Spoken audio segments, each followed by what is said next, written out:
So my name is Ross Baker and I am a project manager for Arcadis. I've been working on the Sizewell C project for the last year and a half. We are standing next to a 4-hectare wetland and reed bed that we have spent the last year creating.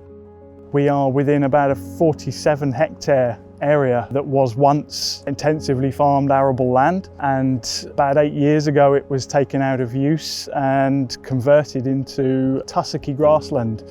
The intention behind it was to increase the abundance and availability of prey species, particularly for marsh harrier, and create other habitats. They were quite common up to around the mid-19th century.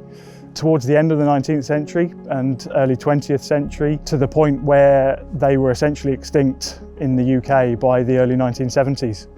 Since then, conservation work and protections offered to them in the UK have seen the numbers increase, and there are now over 500 breeding pairs in the UK now, and some of which are here on the Sizewell estate and in RSPB Minsmere to the north, and also in Wild Aldhurst, another wetland habitat development that was created several years ago by Sizewell C. Design work for the Marsh harrier wetland started in early 2022. The design of the wetland involved a great deal of coordination and collaborative work. There is an extraordinary amount of effort that goes into ensuring that any impact on the local ecology, the local environment, is absolutely minimised. Even with all of the large-scale works going on, the big construction works, there is still that focus on making sure that we don't harm any of the natural environment.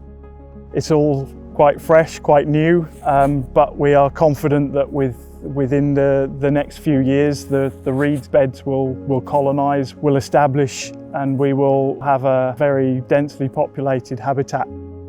There is all of this habitat around us that has managed to thrive with Sizewell B just next door. So I can see that there is no reason why that can't happen with Sizewell C. It's important to check on the condition of it to make sure that the reeds are growing, and also to check on the wildlife that's starting to colonise it even now. We're seeing some wildfowl here, and it's already starting to encourage wildlife in, which is fantastic. It'll be something that, you know, potentially I can bring my children here to see, and yeah, it'd be lovely to be able to say, you know, yeah, I had a hand in that. So that's nice. That's a nice thing to think about.